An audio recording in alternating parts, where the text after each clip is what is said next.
Good afternoon, everyone. This event has grown out of a need for senior ROTC cadets to gain a better appreciation regarding leadership in different facets of life. As future Army officers, each cadet will be placed in unique scenarios where they will manage situations and people. Now we've expanded this experience to include all of Tarleton members of the community to gain insights from leaders in different arenas of the real world. You see the stage set. The symposium format will consist of a discussion in which the panelists share their personal and professional perspectives on questions designed to elicit valuable information. Participants in today's event represent the best leaders in agriculture, environmental science, and public service. It is an honor to have President Ottavio as part of today's symposium.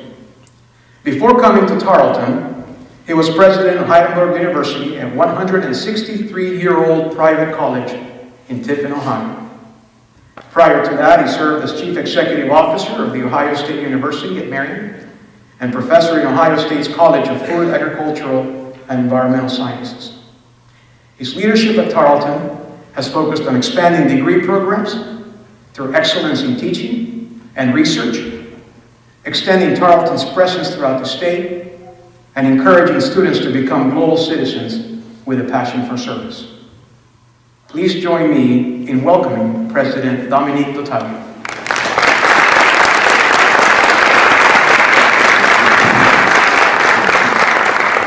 Well, good afternoon, everyone. Thank you so much for coming out for what I know is going to be a very, very special time for all of us in this auditorium. I want to say, I guess, a welcome to Dr. Del Carmen as one of our newest faculty members, and extend to him a thank you for your important role in helping to facilitate this today. He is a tremendous new addition to this university, and we owe him a great deal of gratitude. I want to say a thank you to the leadership of the ROTC program. Know how important we think this program is because of the way that you represent us both on campus and off campus in so many important ways.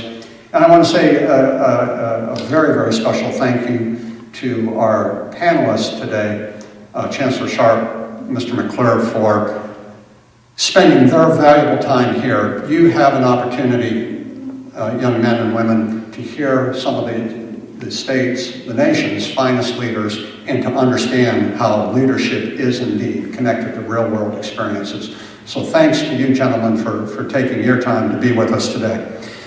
One of the things that I think is most exciting about what you do as part of this leadership symposium is it provides us with a connection to those core values that we have been spending so much time talking about on this campus.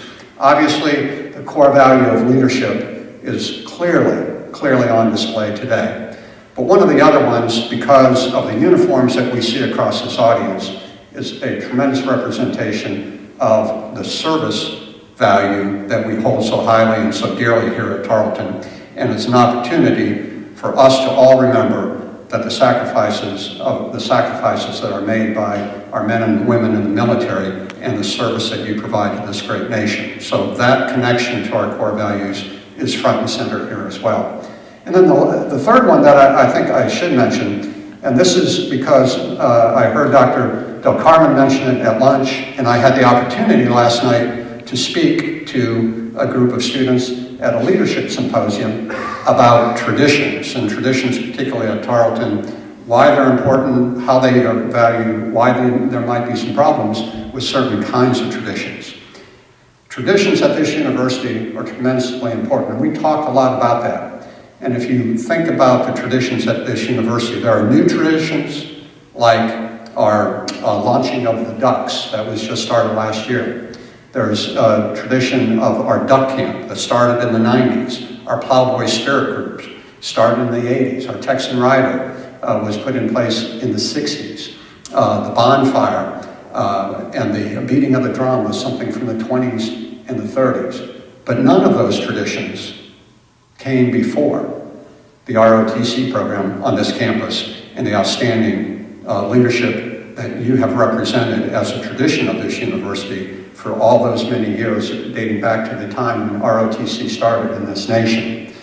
And that this ROTC program has been responsible for producing remarkable leaders over the decades, absolutely remarkable leaders. You all know of the likes of Earl Rudder, for example, the hero, one of the heroes of D-Day. One of the people that we heard more about just this week was Ed Dias. The Air Force Base in Abilene is named after him. A 1936 Tarleton graduate that led the first amphibious assault in the Pacific, War of the Pacific, was on the Bataan Death March, one of the famous pieces of military history.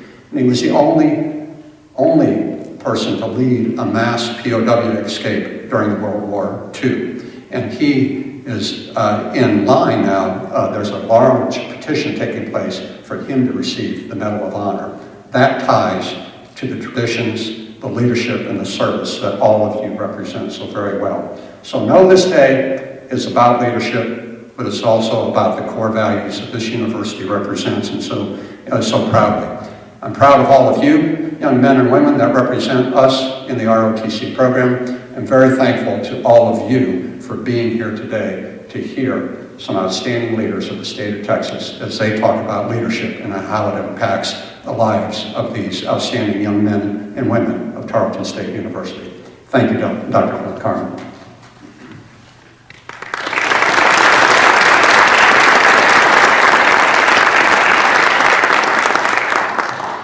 Thank you, Dr. Ottavio.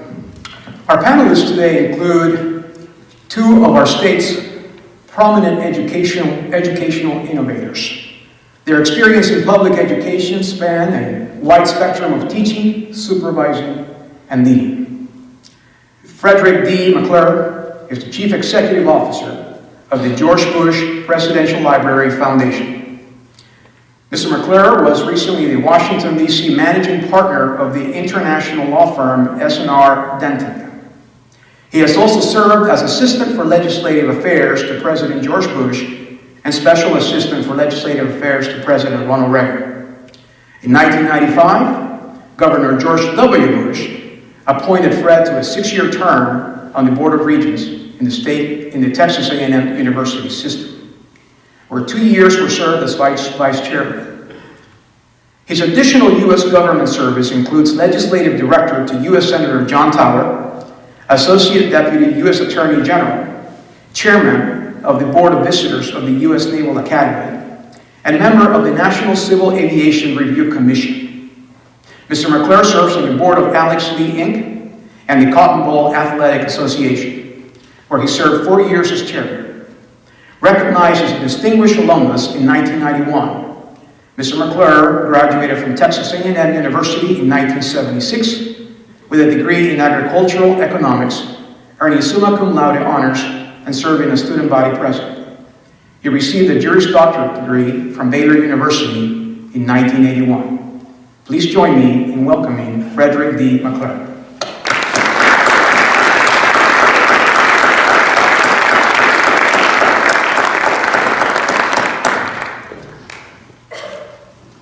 I'm also pleased to introduce our second panelist today. As Chancellor of the Texas A&M University System, John Sharp leads the 19-member system, which includes 11 universities, 7 state agencies, 2 service units, and a health science center. Chancellor Sharp brings with him more than 30 years of public service and a passion to make the A&M system the best system of higher education in the country. He earned a Bachelor of Arts degree in Political Science from Texas A&M in 1972, where he was a student body president and a member of the core staff of the Corps of Cadets. Upon graduation, he was commissioned as a second lieutenant in the United States Army Reserves. In 1976, Mr. Sharp received a master's degree in public administration from Southwest Texas State University, while working full-time with the Legislative Budget Board in Austin. In 1978, he was elected to the Texas House of Representatives and was named Outstanding Freshman by Texas Monthly. He won a seat in the Texas Senate in 1982, where he served on the powerful Senate Finance Committee and was elected to the Texas Railroad Commission in 1986. Chancellor Sharp was elected State Comptroller in 1990 and re-elected in 1994. Please join me in welcoming Chancellor of the Texas A&M University System, John Sharp.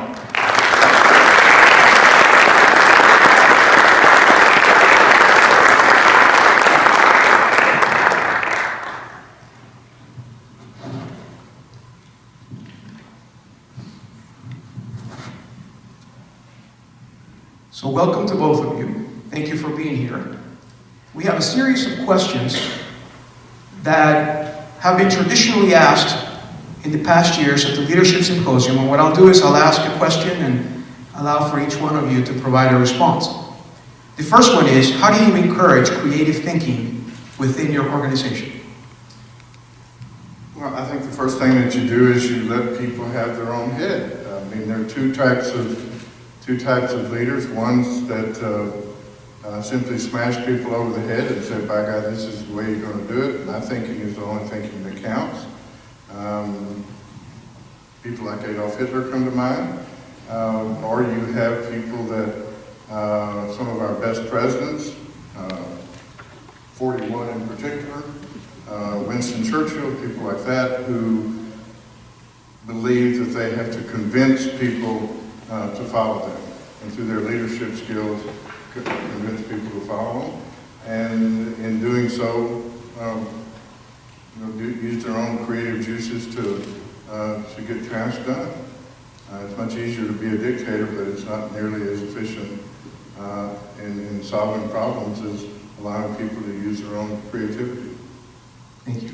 And I'd add to that I like to create an environment where people realize that they will be able to have the opportunity to sort of implement the things that they come up with creatively and give them responsibility and also hold them accountable for the decisions that they make.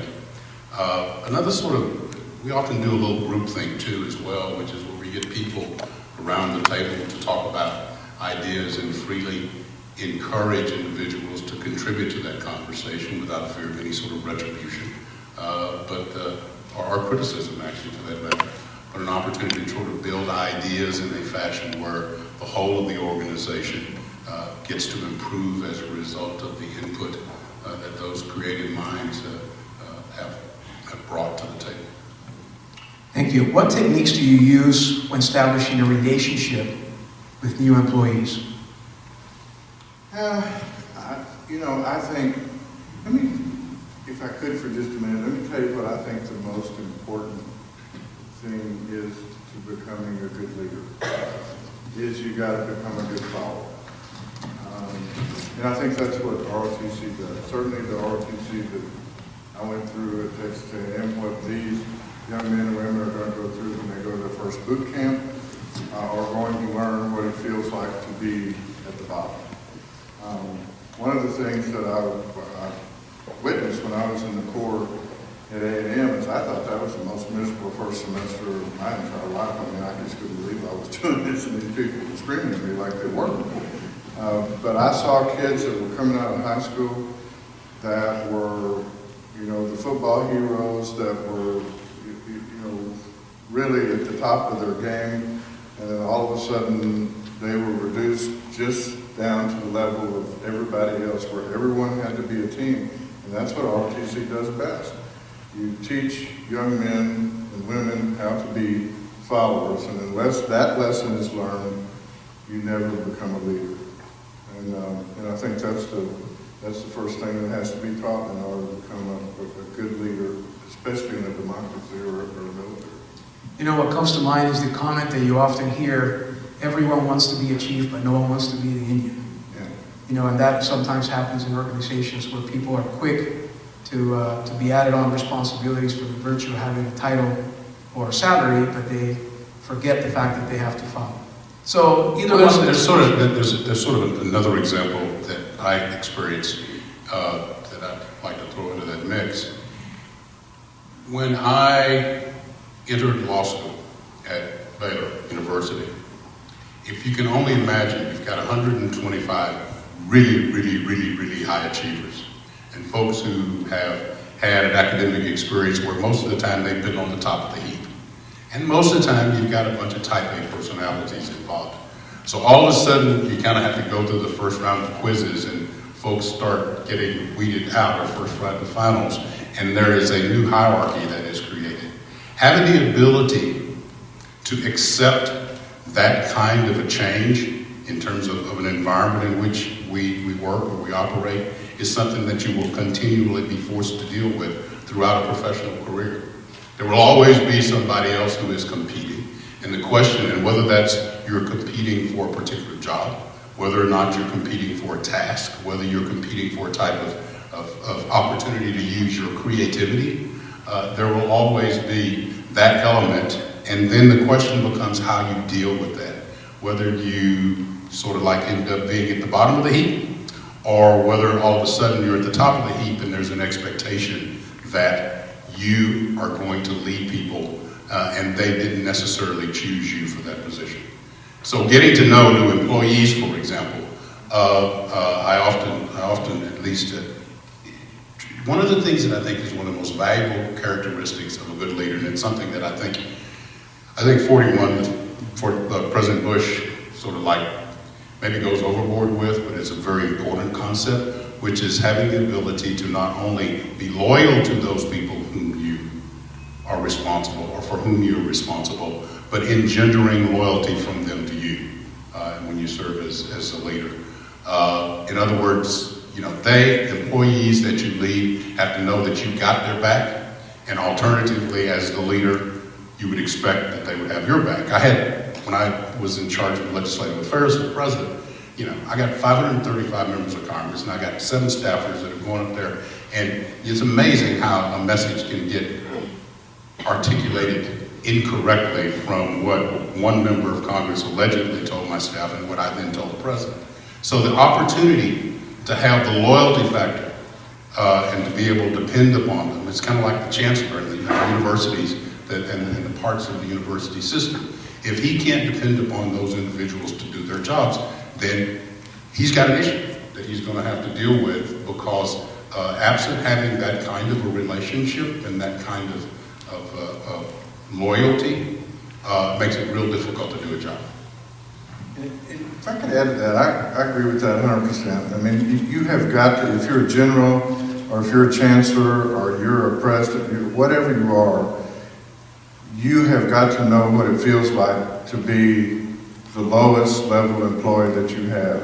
And that's what the military teaches better than anything else in the world. You've got to learn that. But then the biggest mistake that I think leaders make, whether it's in politics or other things, is they start believing their own BS, so to speak. That nothing I can say could possibly be wrong because I've had this job for 10 years. I've been teaching this course for 40 years. How could it possibly be anything coming out of my mouth that is wrong? And you just got to understand that, that you are fallible, that you do make mistakes, and you've got to listen to people that are below you, that are maybe telling you something that's different from what you said.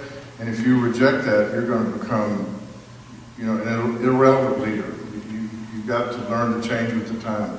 But the other thing about that too, and it goes back to what Fred was saying, is you got to have people that are loyal enough to you to tell you when you're full of it.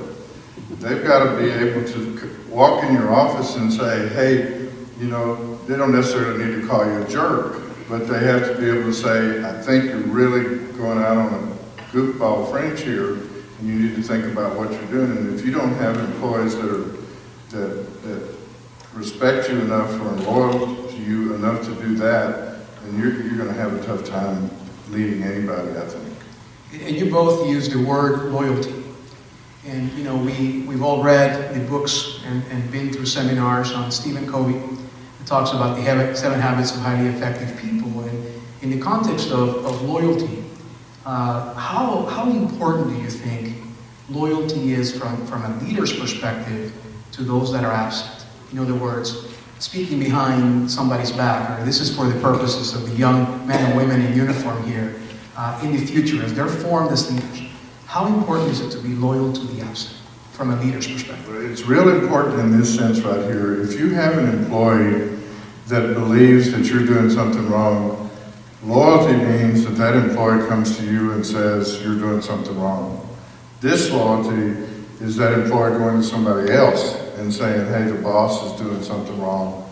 And that person can't stay in the organization. I mean, it has to be somebody. If you're not going to toe the line, if you disagree with what's going on, the first person you say that to is your commanding officer or whoever it is you work for, and share your opinion. And that leader, if he's not strong enough to be able to take that private criticism, then he's probably not a very good leader to begin with. Thank you. Well, I'd add to that. Having most of my professional career, I've had the opportunity to work for elected officials. And by working for an elected official, I'd like to think that I was smart enough that they chose me because of the intellectual stamina that I brought to my job. But that probably wasn't the reason I'm working there. But it was my responsibility to collect as much intelligence, advice, knowledge that I possibly could, and then be in a position to advise those elected officials in terms of what I thought they ought to do. And it was very important, too, for if the situation, or when the situation arose, where they, for example, decided to do something different from what I advised them to do, to be able to then go forth and implement what it is they wanted to do. Because they're the elected official, the buck stopped with the people that I worked for. It would have been extremely disloyal of me to walk out of the room and start gathering the troops to try to get a lobbying effort going to either embarrass the elected official or alternatively to pull a coup, if you will. That's the part where you have to make the decisions. Why am I here? What are my responsibilities? You give the best advice that you can possibly give, if that's what you're called upon to do. And then when the decision is made, you march down the road in line. Otherwise, you go do something else. So that loyalty element is very, very important when you get in a service advising type of role. And also being able to have the guts to do the right thing when the decision is made, because that's what you're hired to do. That's what you're responsible for doing. It happens in a military environment, in command and control. It happens in a university environment. It happens at a foundation. But the loyalty goes the other way too. Keep that in mind. Not just the employee loyal to the leader. The leader has to become a servant leader. I mean, these young men and women in uniform here may well be in the jungles of Mogadishu or in Afghanistan or Iraq or somewhere in the Middle East within the next few years. You don't have any idea. And it is real easy as a commanding officer, as a lieutenant or captain or whatever you may be, to say, charge, go, hope everything works out all right. But you have to be loyal to those folks that you're giving those orders to. They got to know that you got their back, not just one way from them. And as long as they know that, and you're going to be the best leader in the world, you're going to become a colonel, you're going to become a general, you're going to become one of the great ones. And that's true for any of us that have these positions. We have to constantly not get, make sure you're never arrogant just because a bunch of people say your name and greet you and all this kind of stuff, particularly when you were in politics. But you have to realize that you are there, if you will, God put you there for a reason, and that is to serve, not to get your own glory by simply dictating. And part of that service is you got to have the back of everybody that depends on you for a living, or maybe even to stay alive, as some of you may experience. In other words, don't just talk the talk, but walk the walk. That's what you guys are saying. But do you set aside any specific time to cast your vision to your employees and other leaders within the organization? How does that work? What techniques do you use to set that time aside to let other folks know in your organization of what your vision is and what the vision, in your case, of system would be? Well, I mean, I have, as Fred does and Dominic does, I have an executive committee, and in that executive committee, I give them very short things. I say, okay, the reason we're here is what happens in the classroom. Do everything you can to minimize the cost of other stuff and maximize the money that flows into the classroom. And I reward them if they come up with some way to save money or to make emphasis on that. I will tell my presidents, I want the best big idea you've got. And if you come up with a good one, there is a serious cash bonus that goes with that. You know, any kind of way to do that. And so I think people will think out of the box if the leaders ask them to think out of the box. One of the things that I've learned in my career, particularly in politics, is that the very best ideas are almost never at the top of the food chain. They're always at the bottom of the food chain. I remember when I was controller of public accounts, and we were trying to save money on food stamps, and this clerk that probably made at that time $13,000 a year came in and said, well, how come you're printing all these food stamps? Why don't you just use a debit card to do it? And somebody went, okay. And Texas became the first state to use a debit card and saved, $1 billion a year by not having to print all the stuff and have the stamps flying around and involved in the drug trade. Literally almost every idea that I've seen in my career almost never comes from the high-paid folks. It comes from the folks at the bottom that are actually doing the work, that are saying, boy, this is a stupid idea. Wonder why we don't do it. And you got to figure out a way to get those ideas out. My job's a little bit different in the sense that I kind of don't have to do the vision thing because our objective is, you understand, I knew you'd like that. I don't have to do the vision thing. Which my boss was once accused of not having. In any event, our deal... I just saw dollar signs go I know you did, I know you did. But we have a mission, and so the mission is such that, everybody has to get on board with that mission in terms of what we're going to do with the legacy of the president, and how we're going to promote his living legacy through the school, and how we're going to preserve the historic legacy through the library and museum. Our job is to raise money to make those things happen. So my vision is always, how can I make more money so that I'll have more money to give away? And that vision, it gets into every single thing that we try to do when we sit around and talk about programming, who we're going to bring to campus, who's going to be there for a lecture series, how is it going to make our members more happy so that they will in turn write bigger checks when we ask them to sign up the next year. The other part of sort of our vision thing is how creative can we be in terms of begging folks for money in the direct mail campaign that we do every year. So it's always, how can we make more money while being good stewards of the money that we do raise, and how we spend that to support higher education and also to support the library museum. Thank you. This morning I spent some time with some of the ROTC cadets, and a lot of them wanted to ask you this question. They said, if I would be sitting down where you are, I would ask them the following, and that is, being as successful as both of you have been in what you've done in your lives, the legacy that both of you have left, and are leaving, how can they best prepare for the future that awaits them? Not only as officers, but also as leaders in corporations past their service to our nation. What are those recommendations that you were given to get ready for what they are going to face, which perhaps may be more challenging than the three of us have faced in our generation during our times? I'd say two things. One, you can never know enough people. You never know when that one handshake at a cocktail party or someplace will turn into the best experience of your life. And so meet as many people as you can. The second advice that was given to me a long time ago, which I think is one of the most important things to remember, never be a rooster. Let me tell you what that means. Most roosters think they crow and that causes the sun to come up. It doesn't work that way. You have to recognize that you are not the most important person in the room. In the Texas A&M system, I would suggest to you that me, my staff, the presidents of the universities, while we may look like we've got positions of importance and we're paid far too much money, we are not the most important person in this room.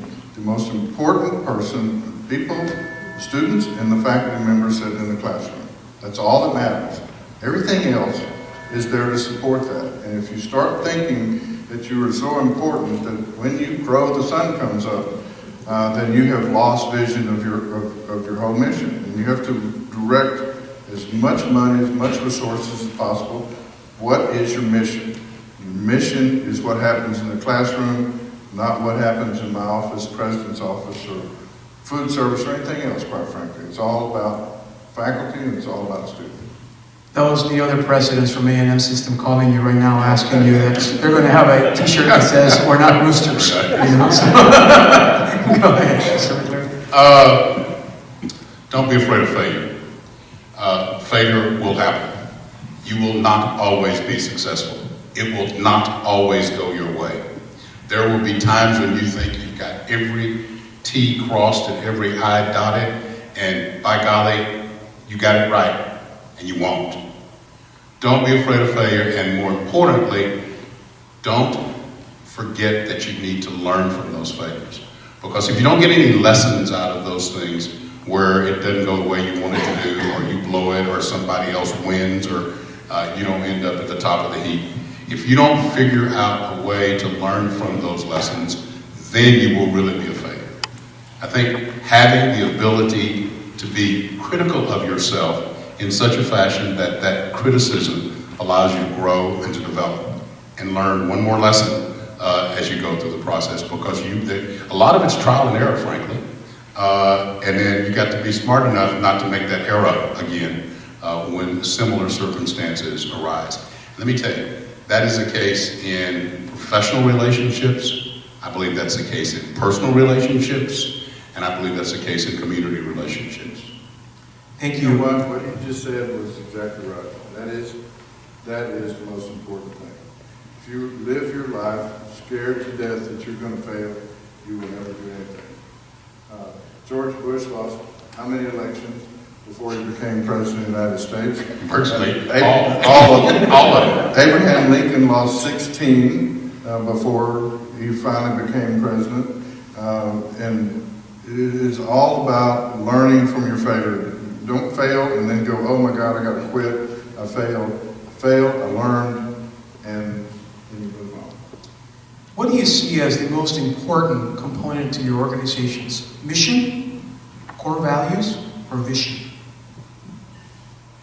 Core values, because nothing else matters if you don't have those. If you don't believe that you're there for selfless service, if you don't believe you're there for public service or to respect others, and you don't have the respect for people, it doesn't matter what your mission is, you're not going to succeed. It doesn't matter what your vision is, you'll never achieve it. And core values make up the mission and vision. If you can't figure out how those things affect the mission and the vision, you may as well go do something else. You know, some people say that the irony of life is that the older you get, the wiser you become. I've learned that that's not necessarily true, but sometimes it does happen. And you get to a certain point in your life when you've learned so much about life, about leadership, about people. And you say, if I would have to do this all over again, this is what I would do.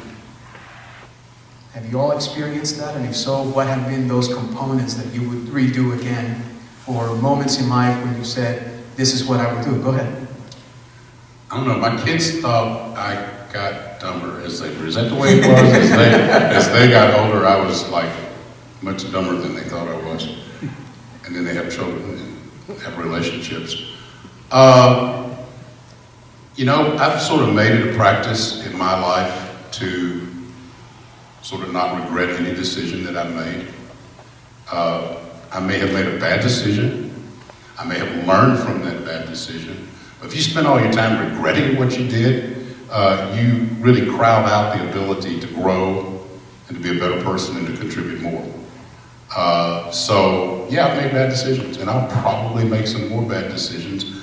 But I'm not going to spend my time stressing out over those bad decisions because I think that's a tremendous waste of energy. You know, it's kind of like in a marital relationship where it's like, if we spent all the time in our 37 years being upset about something that happened 37 years ago, we're in bad shape. Exactly. Sharp's rule number 1 is never worry about anything you can't control, and if it's happened, you can't control it. Rule number 2 is don't forget rule number 1. Was there ever a single event in your lives that tested your integrity, and how did you handle it? I mentioned, I got it. This one tested my integrity. Actually, if you can take integrity and say that tests your ability to not break the law, for lack of a better way to describe it. For 3 years, my integrity was tested every day with dealing with 535 members of Congress, all of whom thought they ought to be president of the United States. Because I wanted to do things to those people that would have probably had me in jail for a long time. Because, you know, sort of the number 1 rule of congressional relations, they all lie. And so... You're kidding me. They all lie. Wow. And so, you know, the first thing is to try to figure out who's lying less. Yeah, I mean, it's sort of like a degree of testing, if you will. You just always, you know, the thing that you need to have foremost, I think, in your mind is that you always need to do the right thing. If you do the right thing, then hopefully you've got enough judgment and you've got enough intellectual capacity and a moral compass that keeps you from doing anything which would test your integrity. Yeah, you may get angry. Yeah, you may get mad. Yeah, you may want to do something to someone which probably would be against the law. Or even something that's not necessarily against the law, but you kind of use a fib and tell some, you know, be disloyal, if you will. But hopefully there's something in the center of your being that you need to have as a compass that you can kind of hold on to and go back to and say, you know, I'm doing the right thing. It may not make people happy. It may even hurt someone, but not intentionally because of where they have their values or where their minds are. But if you can hold on to those core values, you'll be all right. No, I've never had anything happen. You mean today? No, I mean in your life. Yeah, I mean everybody's integrity is tested every single day. I mean that's what you call the devil, right? It happens every day, and it's just something you have to do your best to go around. I mean everybody is tempted to do something wrong every day of their lives. How do you or other leaders within your organization communicate your core values? How do you communicate, and those that work for you, how do they communicate and pass on the core values that you instilled? No, I think a whole lot of that is a given in who you hire. I mean, before someone on my executive committee, someone that's a president that works for here, that's been assessed and studied long before they ever attained a position there. So I'm not sure it's something that we communicate. I think it's something that we seek, and when we find it, we bring them in, and if they don't have it, we don't bring them in. I think that's not something that we have to teach at that point. And you said something earlier, Dr. Carver, which is actions. Actions speak louder than words. So the things we do in association with the folks that we have been asked to lead, I think helps reinforce the core values of an organization and what you're trying to do. Getting away, go ahead. It's interesting if I could brag a little bit about A&M system students. And you probably don't even know this, but the A&M system students are the 3rd highest recruited students by Fortune 500 companies in the United States of America. Many of the schools they're about the 3rd or 4th highest starting salaries in the nation behind the University of Pennsylvania and a few others. And it's not all about academics.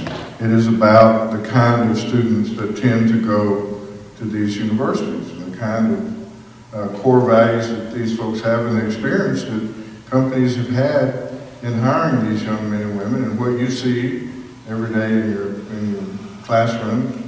Fred and I were curious, though, why is it we have a criminologist interrogating the two of us? You know, we don't call it interrogation. We just call it going on the record. And so I'm married to a judge, and if you look at the audience, we have several criminologists that are writing down every word that you say. We have video, audio, which in Texas we're a one-party consent state. That means if we consented, we can legally tape you.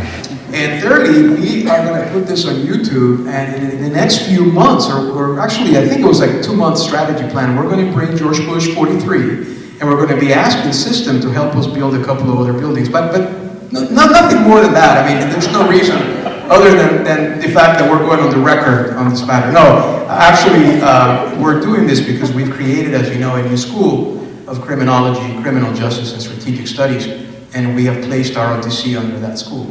And I happen to be the executive director of the school, but it happens to be that my profession is criminology. Shifting the attention, Chancellor, to you again. Let's talk a little bit about some of the challenges that our future leaders are going to face. You know, I often hear from young people in the classroom that things are tougher now. You know, schools are more competitive. Technology has been obviously a wonderful asset, you know, to all of us.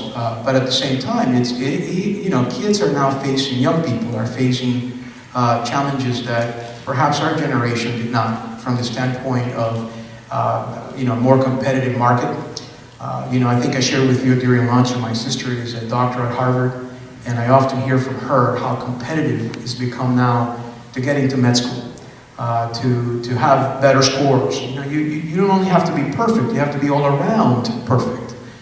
So what our leaders and what our students are going to face coming up as leaders, what do you see as perhaps the biggest challenge that they have ahead, you know, that perhaps we didn't have, and how do we address those challenges? The biggest challenge, I'm going to talk about universities a little bit. Once you're in the system, once you're in a school within the A&M system, you're going to be fine. Because the employers are looking for you, you're going to get a great education, stuff like that. You know who I worry about is who you just mentioned. The kids that all of a sudden can't get in. You've got U.S. News and World Report that grade schools on how many kids they were rejected.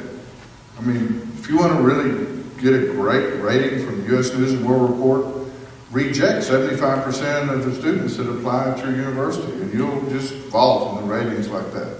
That's not what land-grant institutions are about. That's not what A&M's about. That's not what Tarleton's about. It's not the reason we were founded. We were founded on one premise, and that is to take ordinary kids and make extraordinary human beings out of them. We think we do that very well. Last year, 65% of the new students in colleges and universities in the state of Texas were in the Texas A&M system, freshman class, 65%. Other schools are stagnant. They're going for whatever reason. Our deans of engineering are saying we not only need 10,000 engineering students, we need 25,000 engineering students. Why? Because every president of the United States has said we need more engineers than Singapore, China, and every place else. But these other schools keep them low, including folks in Austin and Texas, because, oh, we don't want to mess with our ratings. We ain't about rankings. We'll do just fine in the rankings. We're about solving problems for the state of Texas. If the state of Texas needs more engineers, we're going to produce more engineers, and we're going to produce what needs to be done. We're going to produce water lawyers. We're going to produce folks that are going to make a difference in making this state achieve its potential. And so we are not in the business of saying, oh, we're going to go into the top 5 in the universities by simply saying we're going to knock 50% of the kids that apply to our colleges and universities out. We're going to find a way to bring them into the system and let the folks up in the Northeast worry about about their failures. I'm going to take a little bit different tack, and maybe it's because I'm sort of an old fogey, but I'm of a generation that allows me to try to embrace progress and success. My biggest fear is that these guys, technology and everything that goes along with it, is going to make personal relationships that are based upon face-to-face interaction obsolete. That's what worries me. I worry about that, whether that's in a work environment. You know, when I was managing a law firm in DC, people would send me these text messages, these email messages, and 10 seconds later, I hadn't responded to the email message. So, Fred, what the hell is wrong with you? You haven't answered my question. And most of the time, the questions were volatile enough and in some instances, they were volatile enough, and my predecessor had sort of given me this advice that, Fred, you don't need to answer that question because you know it's not simply a yes or no question. If you don't watch that, it's going to be all over the place, and you're going to have to be defending and tearing down what somebody has now articulated as your policy because of the way you answered that question. I didn't walk around leadership in my law firm. In other words, if somebody sent me an email, they may not hear from me in the 10 seconds required turnaround time that they wanted, but I would darken their door and darken their door in such a fashion that we had a face-to-face conversation about issues that were of great importance. I'm afraid, I really, really am afraid that sort of you guys, you younger guys, and maybe some of us older guys too, are going to get to the point where we no longer have the opportunity to have a face-to-face interaction because, and I'm not talking about Skype, a face-to-face interaction that sort of allows these things, as valuable as they are, as useful as they are, as much as they do for international commerce. These things have caused nations to fall around the world because of what technology has done for us. And that's good. Those are cool things. But the ability to walk up to somebody and look them in the eye and have a firm handshake with them and have a relationship that is based upon that, I'm afraid this is going to cause us. So I would advise you, and some of you other guys too, to not let that take the place of a personal interaction. I think that's a very good advice. Everybody in the room knows that you send much harsher emails and text messages than you would ever talk to anybody in person. My advice to people is to remember that every time you do that, it's forever. It will outlive you. Whatever you write in an email, it's going to be somewhere when you're 6 feet in the ground. So my advice to you is, if you don't have to write an email, do it on the telephone. If you don't have to do it on the telephone, do it in person. And if you have to do it in person in a week and a nod will do that. Don't leave a trail if you don't have to leave a trail. It'll haunt you. So I think that answers your question as to why a criminologist is asking you all these questions. We're working our way back to you. I'm noticing it. It's coming back. At the end of the day, it's for the record to be included. But seriously, both of you, in the course of your careers and currently now, make decisions that affect people's lives, every single day. When you make a decision, particularly a very difficult decision, that you know is going to impact others, hundreds if not thousands of people, what are those factors that you consider when you reach that decision? What is that process like for you? As the Chancellor mentioned earlier, the idea about sometimes creativity, when he was talking about the food stamps and using the cards as opposed to using paper and saving the money, saving the state a lot of tax dollars. I sort of like to put myself in the position of, or to try to put myself in the position of the person who's going to be most affected by it and most negatively affected by it. And to then have the ability to figure out a way to communicate it in a compassionate enough fashion that hopefully the hurt's not as bad as it's going to be. And those are the negative things.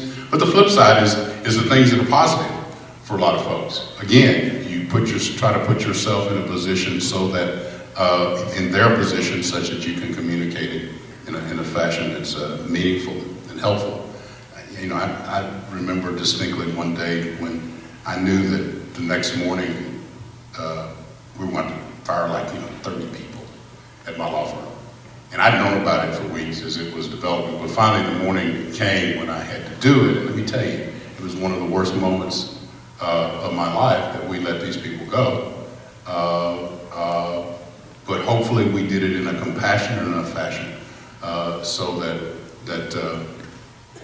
the hurt wasn't as bad as it was as we helped them get employment elsewhere. So it's trying to put yourself in those shoes, and it takes a pretty big person to be able to figure out how to do that. The other thing to add to that too would be never say or do anything with high blood pressure. In other words, when somebody says something that makes you really mad, or you're fixing to make a decision based on something that you really didn't like or whatever, calm down, sit down, shut up, go off in a corner, calm down, and see if you really want to say or do that thing. It's the quickest way to stay out of trouble.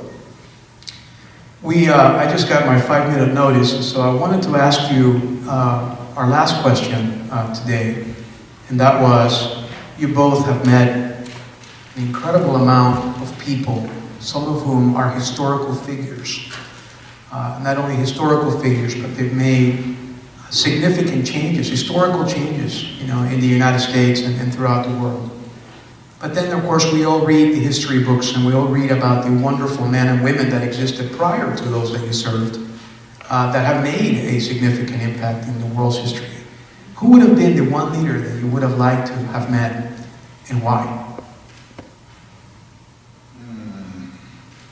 Alexander the Great would have been nice to meet,